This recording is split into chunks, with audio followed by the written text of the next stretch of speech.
Hi friends, welcome to food roundup. ఈ రోజు మనం రుచికరమైన దద్దోజనం ప్రసాదం ఎలా తయారు చేసుకోవాలో చూద్దాం.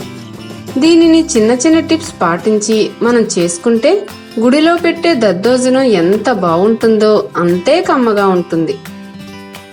ముందుగా ఉడికించుకున్న వేడివేడి అన్నంలో ఒక స్పూన్ ఉప్పు, ఒక గ్లాసు వేడి పాలు వేసుకుని మెత్తగా చేసుకోవాలి. ఇది చల్లారిన తర్వాత ఇందులో ఒక కప్పు కమ్మని పెరుగు వేసుకుని కలుపుకోవాలి. ఇప్పుడు ఈ పెరుగన్నంలోకి పోపులు సిద్ధం చేసుకుందాం. స్టవ్ మీద కడాయిలో 3 స్పూన్ల నూనె పోసుకుని అది హీట్ అయిన తర్వాత 1 స్పూన్ శనగపప్పు, 1/2 స్పూన్ ఆవాలు, 1/2 స్పూన్ మిరియాలు, 1 స్పూన్ మినపప్పు, 1 స్పూన్ అల్లం వేసుకుని వేయించుకోవాలి. 2 పచ్చిమిరపకాయలను ముక్కలు చేసుకుని వేసుకోవాలి.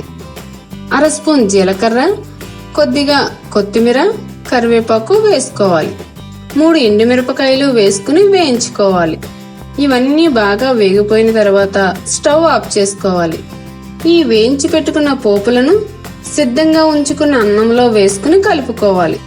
ఒకవేళ ఉప్పు సరిపోకపోతే తగినంత ఉప్పు వేసుకుని కలుపుకోవాలి. చూసారుగా, దద్దోజనం ప్రసాదం చాలా సింపుల్ గా రెడీ చేసేసుకున్నాం. ఇది ప్రతి పండుగకు నైవేద్యంగా చేసుకుంటాం. మరీ ముఖ్యంగా నవరాత్రులలో అమ్మవారికి ప్రత్యేక ప్రసాదంగా పెడతారు. దీనిని మనం కర్డ్ రైస్ లా తరచుగా తయారు చేసుకోవచ్చు. ఇది ఆరోగ్యానికి ఎంతో మేలు చేస్తుంది. ఈ వీడియో మీకు నచ్చినట్లయితే లైక్ చేయండి, షేర్ చేయండి. మరిన్ని మా వీడియోల కోసం ఫుడ్ రౌండప్ ఛానల్ ని సబ్స్క్రైబ్ చేయడం మర్చిపోకండి.